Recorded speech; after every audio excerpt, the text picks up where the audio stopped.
got in just before Christmas, but it wasn't really November, about a year ago. a year ago. Yeah, yeah. Spring. Yeah, in fact, this year we had our first Christmas tree in 6 years, and it was fantastic. It was a 12-foot Fraser fir with copper and gold ornaments, and I had my family here. So as soon as you moved here, you found that your water was contaminated? No, we came out in 2003. 2003? The gas company came in 2006. Oh, okay. The landman come Oh, in 2006. so you lived here, not this house, but you No, lived here since on the property, in 2003. an old trailer that I can, it was awful, but you know, we cleaned it up and moved in because that was the way I'm a retired teacher, and my husband's a teacher. So, you know, although everyone thinks we make more money than God, we don't, teachers really don't, and we pooled our money together and made this house happen. But we built it ourselves. Our one neighbor, we're still good friends with, built the fireplace for us.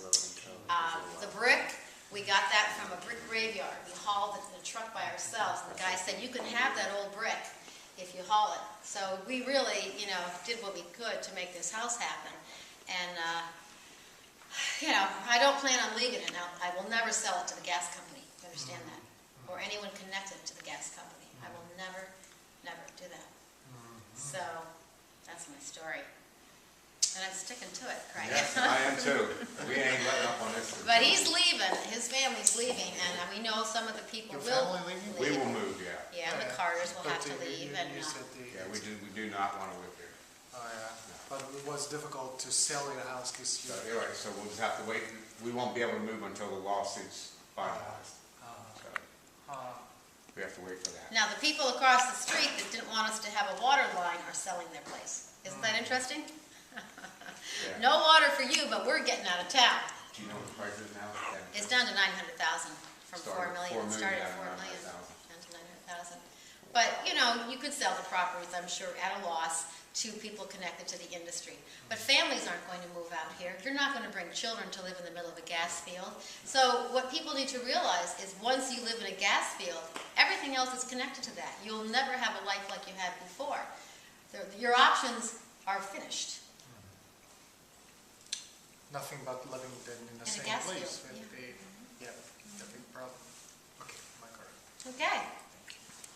So You know, my name is on the internet, Yoko. I never got a card. Oh, sorry. I understand it's a very common Japanese name, Yoko.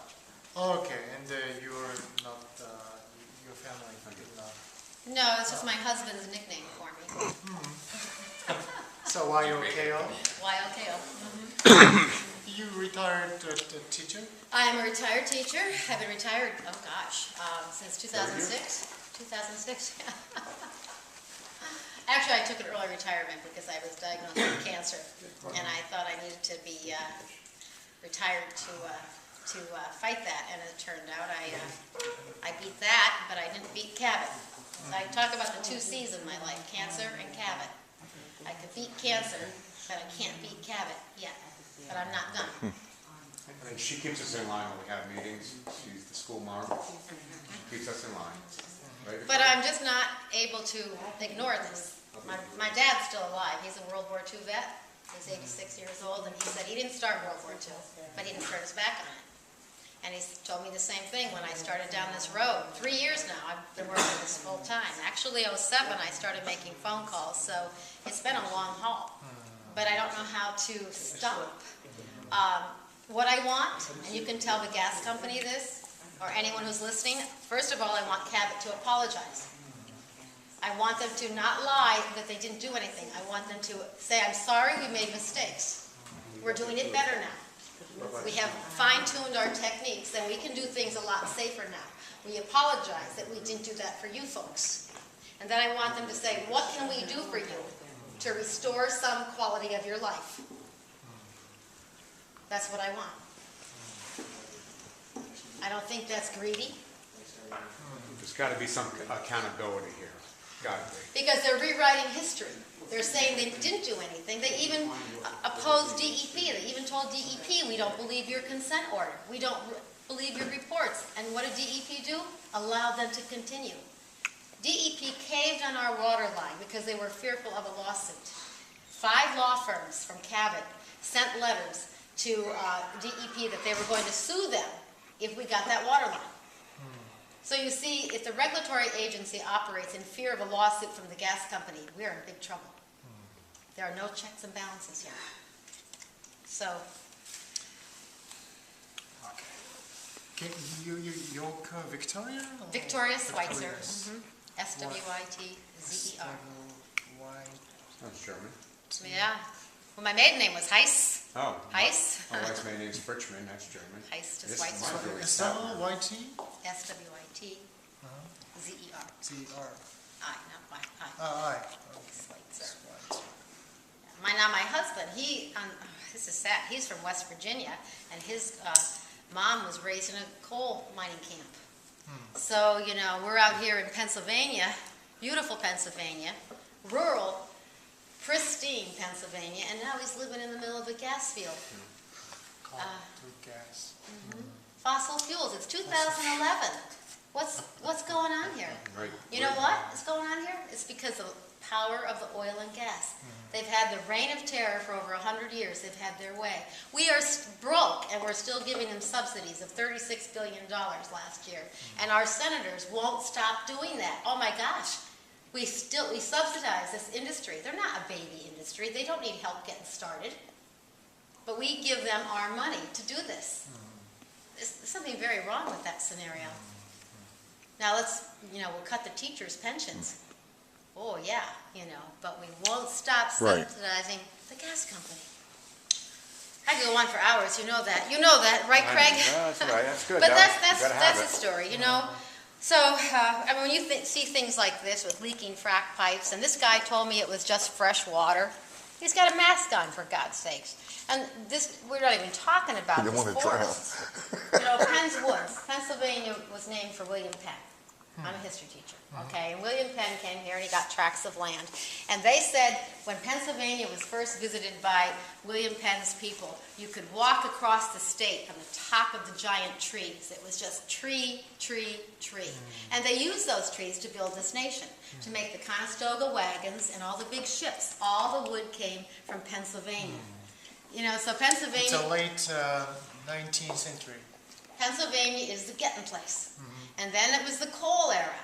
And oh my, we are not fully rebounded from the coal devastation. Creeks still run red in northeastern Pennsylvania. And there's still mine caves in areas where people can't Still live. burning. So if that's not good enough, let's do this now.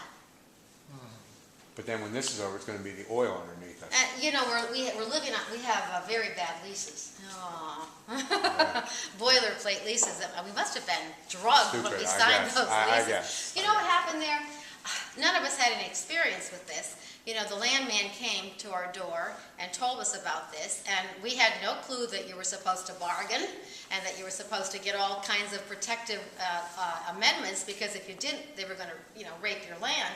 Well, I didn't know I had to put all this stuff into the lease. I figured, gee, DEP is going to monitor this, the state's going to take care of this. Is not going to be a bad thing. And whoa, we found out right away that it was going to be a bad thing. We had diesel spills, it was just a nightmare from the beginning. So we have no excuse, I guess, for signing those leases, except that we trusted the landman. So at first you made a contract with the company? Well, yeah, he came, that was in 2006, September of 2006. I was sitting on the wooden steps to the old trailer, feeling very fortuitous. I was alive, I was happy, I had met this great man. We were going to build a beautiful home, and this was going to be our piece of paradise. It was going to be a place where my family would want to come, our kids. We have grandchildren now, I have a daughter, and Jimmy has 2. And we wanted this place to be big enough and roomy enough that our families would come. Well, nobody wants to come here, It's not what we planned. But the landman was a very charming, elderly man, and he said, there might be some gas here. I said, what? And then he explained natural gas, and I knew we had a pipeline already in place, the Tennessee pipeline. So I'm thinking, if there is gas, what does that mean? He said, we'll drill a well. I said, oh. And he said, you'll get a little piece of the pie.